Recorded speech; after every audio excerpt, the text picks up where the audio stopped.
Hello EnviroCare Global Community, welcome to today's learning point.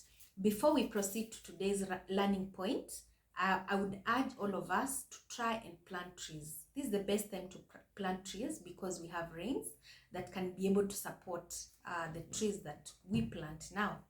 Today we are going to look at water towers.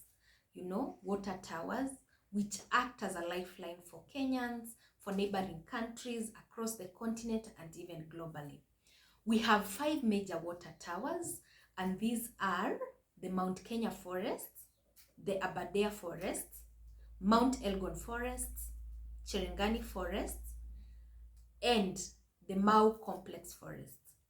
Mau complex forests has great interest, because it's one of the largest. It actually stretches across 6 counties. Out of the 47 counties that we have in Kenya, the Mau complex stretches across 6 counties.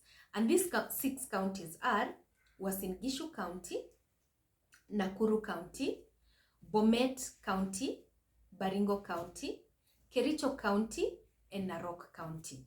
Those are 6. Perhaps that's why every election year we have a lot of,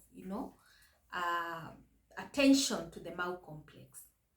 And because of that, we know very well, or the Mau complex supports a livelihood, out of it, because so many people depend on the Mau forest, including me and you, to ensure that we have a stable climate, protect all of us from extreme weather patterns.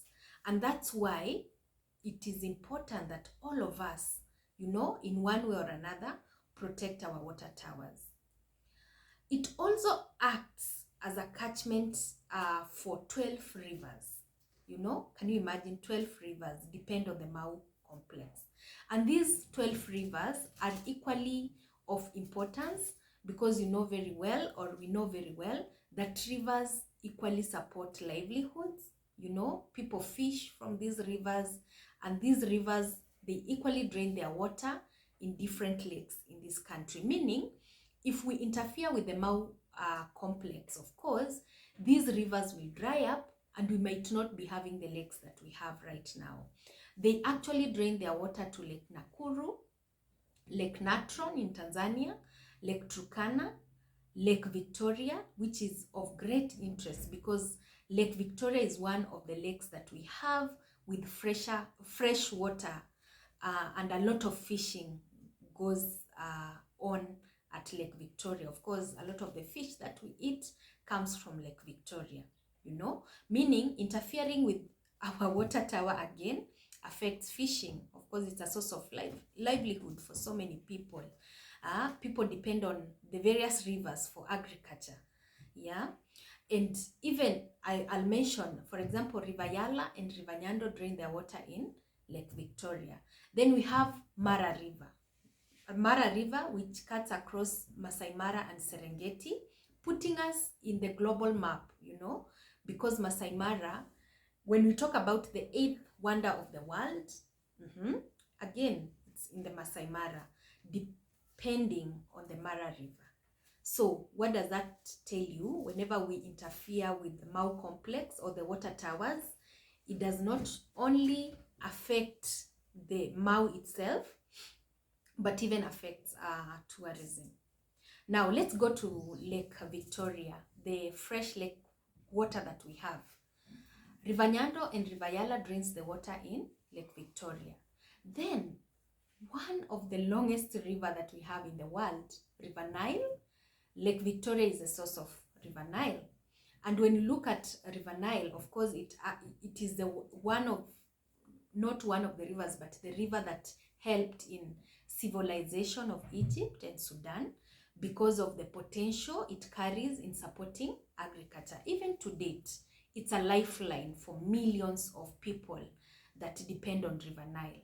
Let's look at River Nile. River Nile stretches from Kenya, then to Uganda, then to South Sudan, then Egypt, then it drains its water to Mediterranean Sea. Of course, the sea is a global resource, and you can see how interfering with just one part of a resource, the water tower, can affect everything else.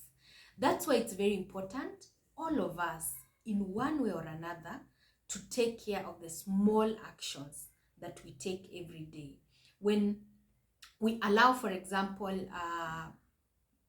not the gazettement, but if we allow going into the forest and interfering with the forest resource, you can see what will happen downstream. You can see what will happen to people's livelihoods, the rivers that we have, the animals that we have. They will not have a place to live in, of course, and the many repercussions that come out of it.